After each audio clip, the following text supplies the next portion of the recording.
יש לנו רק זה, האם יש יותר מזה? בבקשה, מעוז.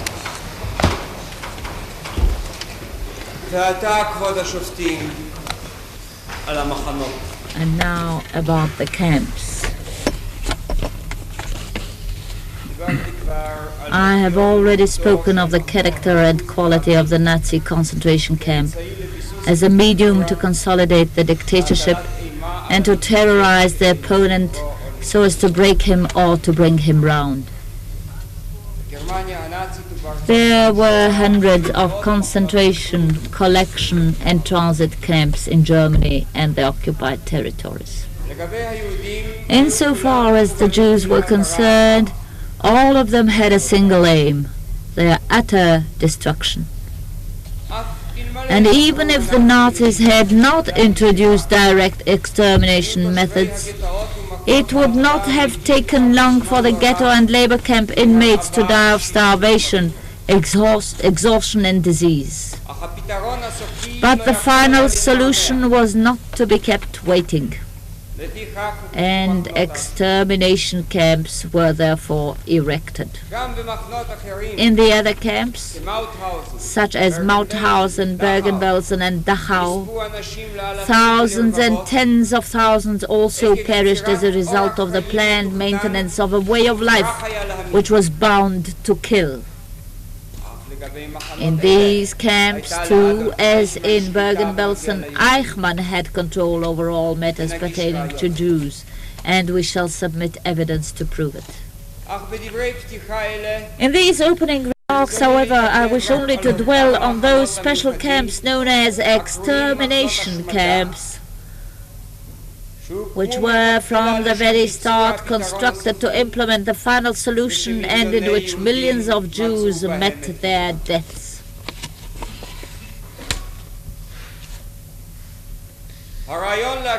In Hitler's book Mein Kampf, the idea of exterminating Jews by poison gas is already mentioned.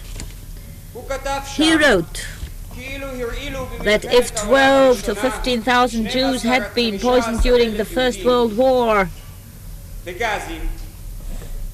1 million Jews would have been saved, perhaps. After the Einsatzgruppen murder operations by shooting had proved unsatisfactory, The idea was mooted, as I have already mentioned, to use gases against the Jews. The first experiments were made by Globocnik in Poland, and Eichmann, who realized its effectiveness, adopted this process for the implementation of the final solution. This he confirmed to Dr. Wetzel of the Ministry for Occupied Territories, who presented a written report on the matter. Eichmann traveled personally to Globocnik to inform him that his experiments would be adopted for use on a general scale in the area under his authority, as well as in other places, and sent him a man called Günther, together with a poison gas expert. Eichmann made a tour with Rudolf Hess to select a suitable site for the erection of gas installations at Auschwitz, and also visited the Treblinka and Chelmno extermination camps to examine their effectiveness. He was satisfied with the system, which he considered preferable to shooting. He and his department dealt with the obtaining of Blausäure gas, termed Cyclone B, composed of hydrogen cyanide. This gas was employed in a number of extermination camps. As late as the beginning of 1945, on the threshold of the end of the war, Eichmann was still planning to wipe out all the Jews still alive at Theresienstadt in gas installations to be erected there on his initiative, as the others had been ceased to function. On Eichmann rests the direct responsibility for the operations of these fearful camps set up for the implementation of the final solution. In a few of them, a last effort was made to extort a work and labor force from the Jews before sending them to their destruction. The court will permit me to describe briefly what occurred in these places, all of which were set up by the SS, while the exterminations were conducted by the RSHA. The Majdanek camp near Lublin was established in 1941. At first, prisoners of war were detained here, but later Jews began to arrive from Czechoslovakia, France and Greece, and the camp grew. It contained separate units called fields, Felder. In the spring of 1942, gas extermination installations were constructed, as well as 2 ovens to burn the bodies. In the summer of the same year, Polish Jews began to arrive in large numbers. In the spring of 1943, the Jewish deportees from Warsaw arrived at Majdanek, and immediately the killings were speeded up, reaching a climax in November when, in one day, 18,000 Jews were shot.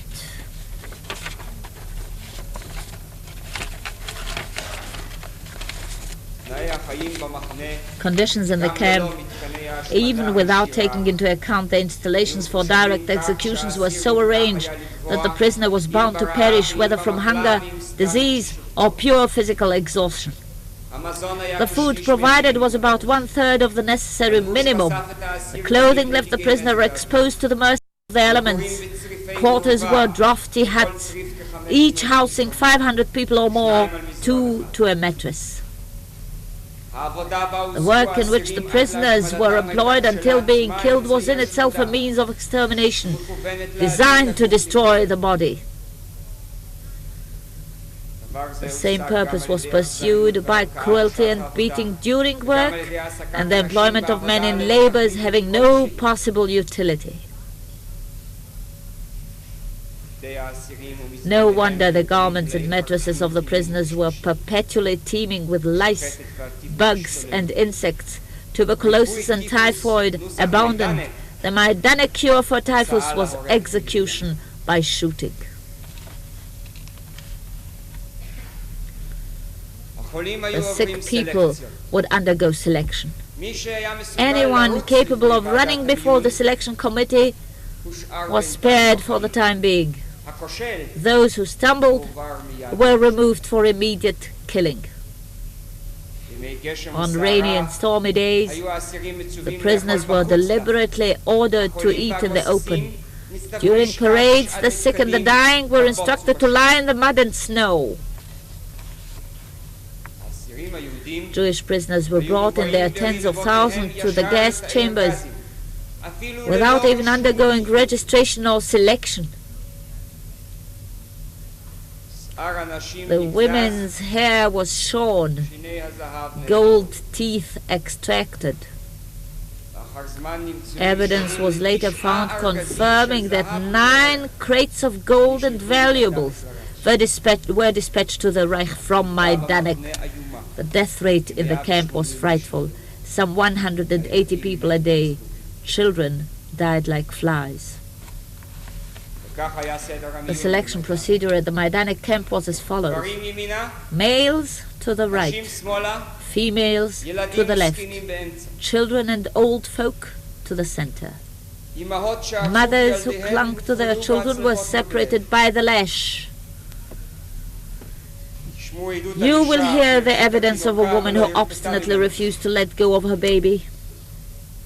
An SS man approached her, smashed the child's head on the ground, and handed the woman the blood-soaked body with the words, "Now take your child."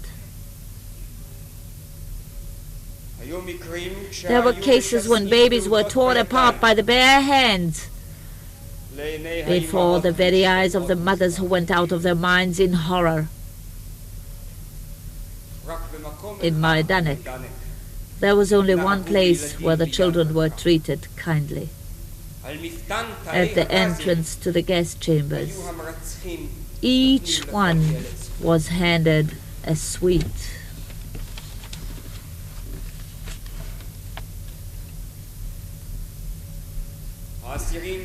To all intents and purposes, the prisoners were at the mercies of all SS men in the camp, who could kill or outrage them at will. Every Sunday, a run was held. All the prisoners were obliged to run, and anyone who lost a wooden shoe or stumbled was killed on the spot. According to the estimate of the Polish government committee, at least 200,000 Jews were destroyed at Majdanek.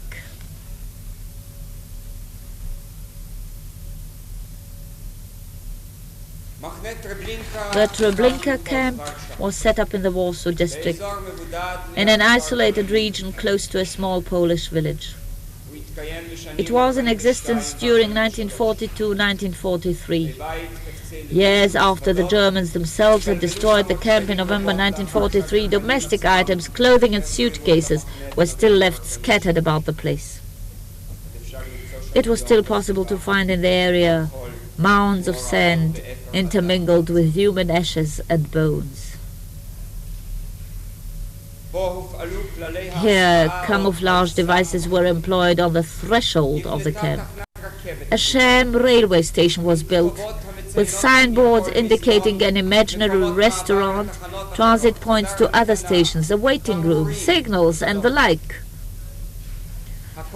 It was all so arranged that from the outside the illusion would be preserved that Treblinka was just another normal camp.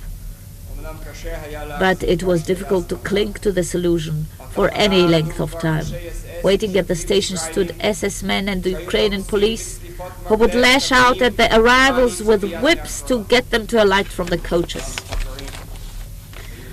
Dawdlers were shot on the spot. In the camp itself, a further attempt at camouflage was made. Sick people, invalids, old folk and children would be transferred to a hut adorned with a red cross and the sign Lazaret, hospital. Inside was a waiting room furnished with upholstered coaches, with an exit to another place. Here an SS man stood, and as the person entered, would shoot him in the back of the neck and throw him into the pit. All these arrangements were made so that those entering the gas chambers could proceed without undue interruption and without any interference from the slower victims.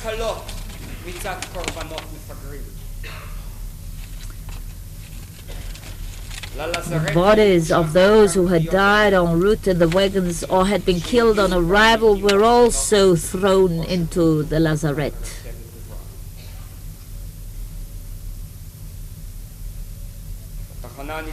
At the station, the new arrivals were ordered to hand over all the money and valuables in their possession. The victims' effects were sorted, repaired, and sent to Germany. We know of 203 wagon loads of clothing alone which were sent in this way.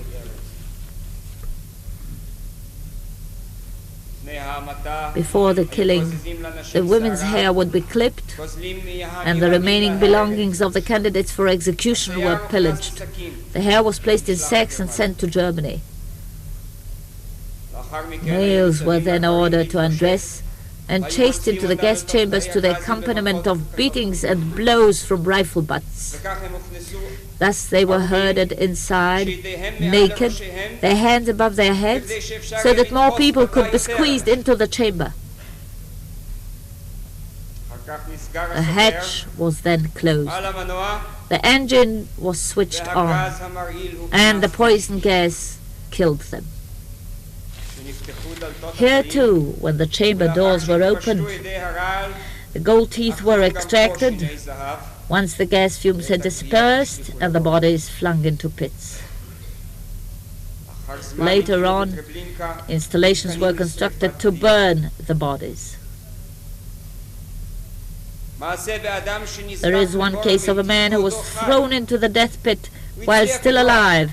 He succeeded in escaping, but the farmers of whom he asked shelter handed him over to the camp command. He was brutally attacked by an SS man, Kurt Franz, who finally killed him by beating with a stick. This Franz had a big, strong dog who was trained at the call Jude to pounce on a prisoner and bite him.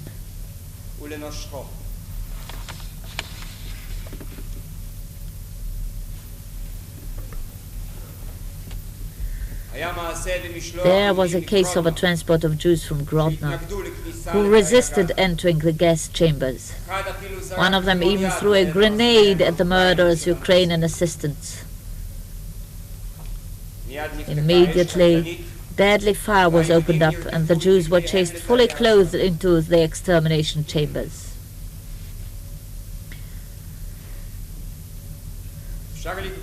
It may be stated that at least 7,550 wagon loads of Jews arrived at Treblinka, bringing to their deaths at least 750,000 people. It was here that hundreds of thousands of Warsaw Jews met their end, together with deportees from Radom, Częstochowa, Kielce and Białystok, Jews from Germany, Austria, Czechoslovakia, Belgium and Greece.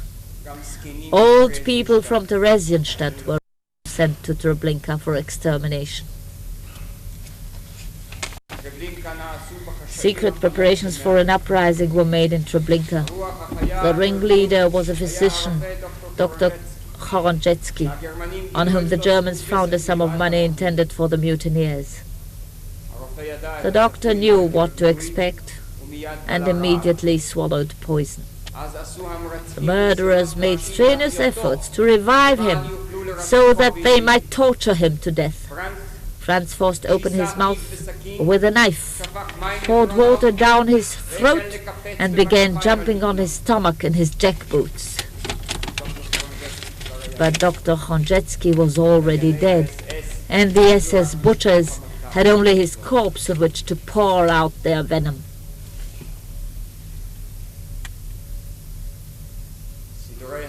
Plans for the uprising nevertheless proceeded in secret.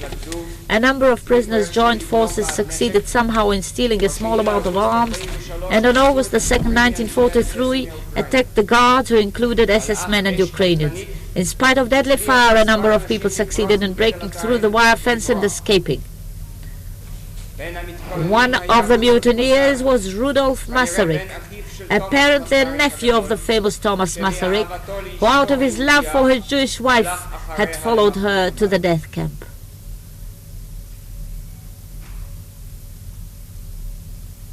The mutineers set fire to a number of the camp installations, and in their flight to the forests, they paused a moment to look back at the great slaughterhouse going up in flames.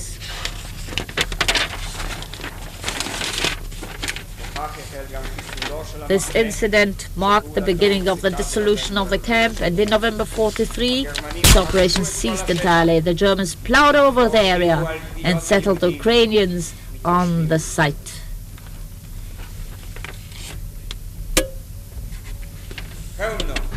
Chelmno, in German Kulmhof, in the vicinity of Lodz, was erected from the very outset solely as an extermination camp. At this place, people were not employed in any way or utilized for labor. They were slaughtered immediately. The SS commander would tell the new arrivals that they were being taken to work, and that before their departure they would have to wash and hand over their garments for disinfection. They would be escorted to a building in which they undressed. On the walls were prominently placed signs reading, "To the doctor, to the washroom." The Jews would then be ordered to go out naked or with nothing but a shirt to their bodies and enter grey vehicles marked Sonderwagen, each one of which held 80 to 100 people. These, they were told, would take them to the wash place. When the doors were closed, the engine was switched on and the victims killed by exhaust fumes.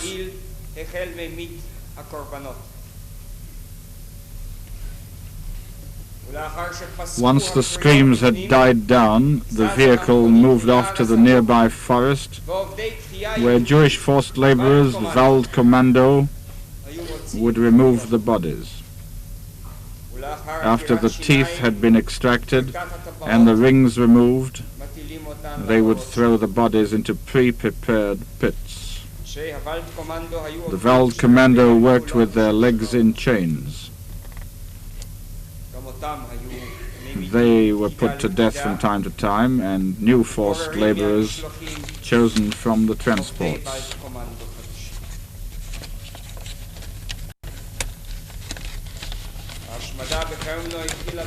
The exterminations at Chelmno began at the end of 1941. Here too, within a few months, furnaces were built to burn the bodies. The ashes were removed, and after the bones had been ground down, they were buried in pits or thrown into the river.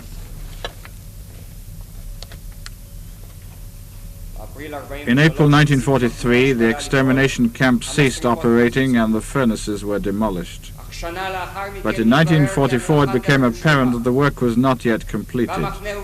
The camp was re-established and new furnaces installed. Once again they operated in accordance with the well-worn procedure, death by gas and the burning of the bodies. A number of months later, the business of slaughter was completed. The killers dismantled the camp, obliterated the evidence of their murders, and set about executing the forced laborers, now called Sonderkommando, who had been engaged in burning the bodies.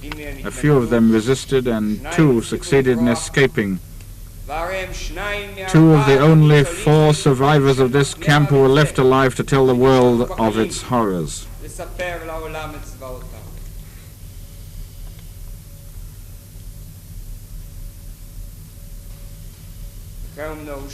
According to a conservative estimate, some 340,000 Jews were exterminated at Chelmno.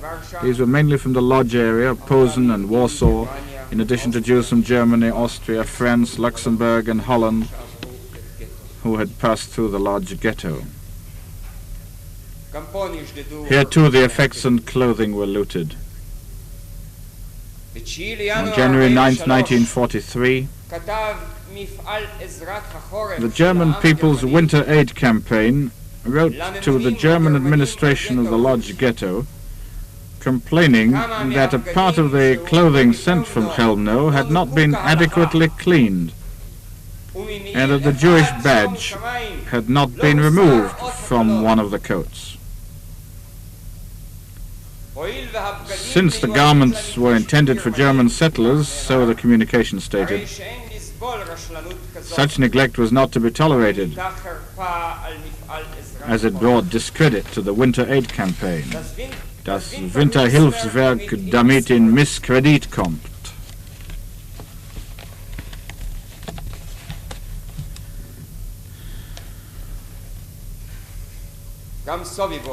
Sobibor was another extermination camp set up at the beginning of 1942 in the Lublin district. Here as elsewhere, Polish investigators after the liberation uncovered mounds of ashes, bones and human fat.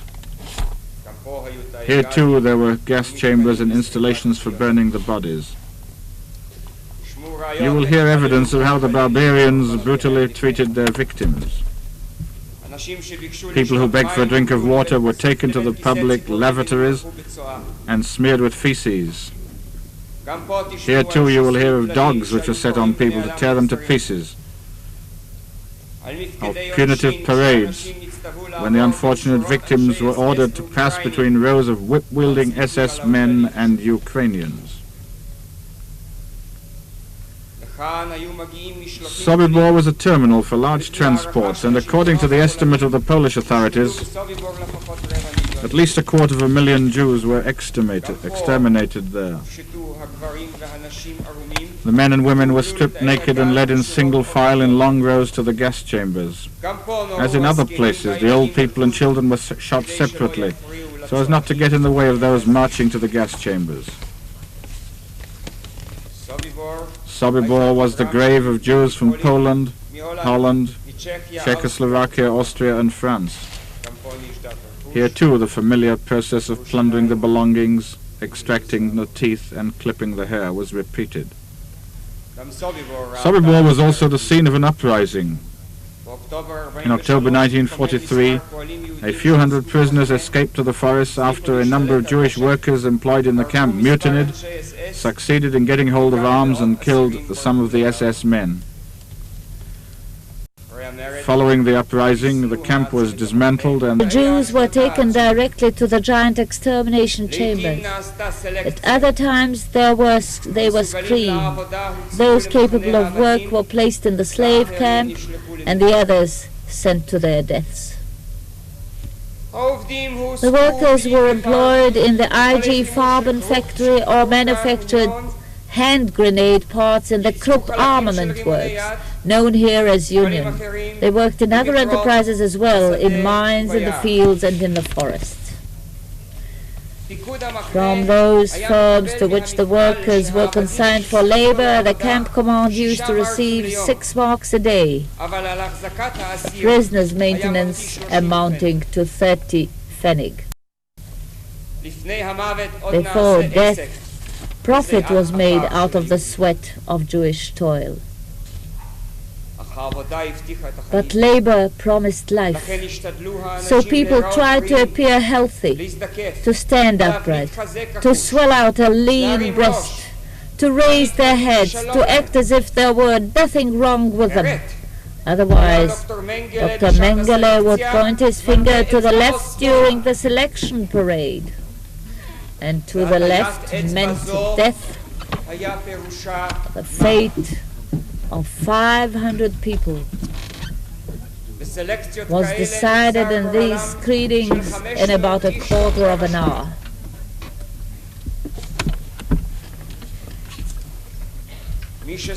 Anyone classified as incapable of work was removed to a special place in expectation.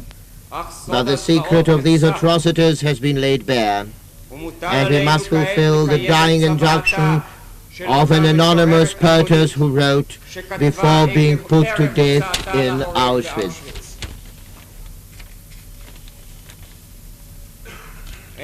There is no more hope in the white skull among the barbed wire under the ruins, and our dust is scattered in the dust out of the broken jars. Our army will go forth, skull bone and jawbone, and bone to bone, a merciless line. We, the hunters, will cry out to you. The murder demand justice at your hands.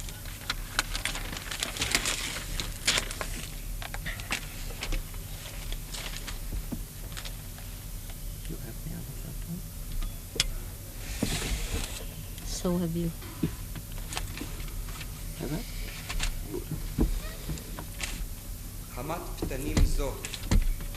On whose head this venomous wrath of extermination and murder fall.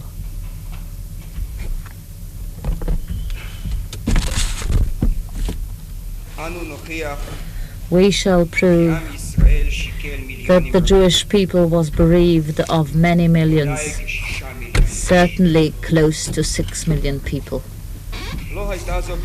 But this meant more than the destruction of over a third of the total.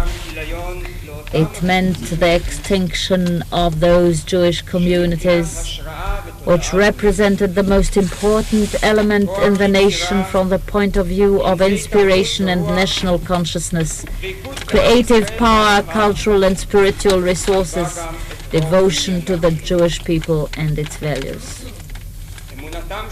There were some grounds for the Nazis' belief that if they could succeed in wiping out this part of Jewry, they would prove victorious in their battle against Jewry in general. From the point of view of Europe, a national community was exterminated which had resided there from the 2nd century before Christianity as an integral part of its human landscape, a nationality which Fischer, the historian, wrote in the introduction to his History of Europe.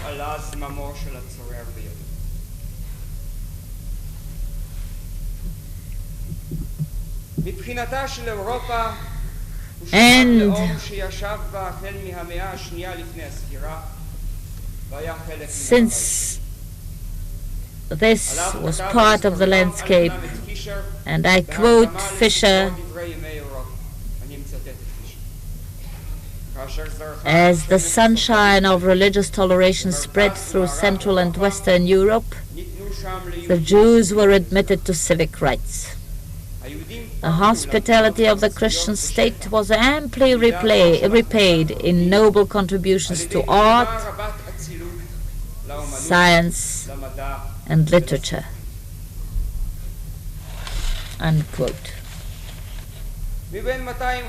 Of the 257 Nobel Prize winners during the first 50 years of this century, 34 were Jews, 12 of whom were expelled by the Nazis. I shall not list here all the outstanding Jews stemming from those countries which had suffered the hand of Hitler. It will suffice if we mention just a few of the many hundreds to gain but a partial idea of the Jewish people's contribution to European culture and life. Great geniuses like Albert Einstein and Sigmund Freud, Fritz Haber, the chemist, Henry Bergson, the philosopher, Paul Ehrlich and Ilya Manshikov, biologists, Niels Bohr, psychist, Otto Warburg and Ernst Boris shine. Thinkers like Martin Buber, writers like Emil Ludwig, Stefan Zweig, Franz Kafka, Franz Werfel, Jacob Wassermann, Max Brod and Leon Feuchtwanger. The sculptors and painters like Antokolsky, Chagall, Modigliani and Max Liebermann. Max Reinhardt, the producer, musicians like Huberman, Rubinstein, Kreisler, and Richard Tauber and hundreds of others.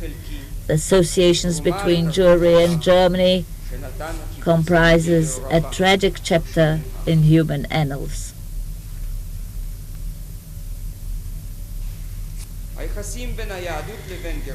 And we see that anyone who peruses Barnfeld's Book of Tears, which is an account of the persecutions that have befallen the Jewish people, will readily see that Germany was the country where Jews suffered more than in any other place. And yet, the Jewish people bestowed great love and devotion on Germany. Its folk language, Yiddish, was created on the pattern of German. It carried this tongue with it to every country of the dispersion.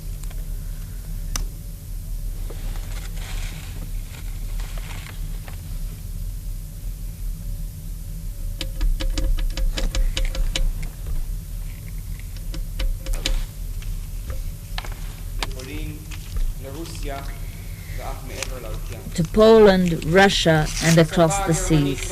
It was in German that Herzl wrote his classics of Zionism, that the proceedings of the Zionist congresses were held, that standard works on Jewish history and philosophy were written.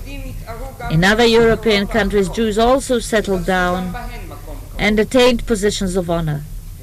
But nowhere in recent generations did they display the same devotion and enthusiasm as in Germany. Karl Marx and Ferdinand Lassalle created German socialism, which spread throughout the world. And it was their pupil Edward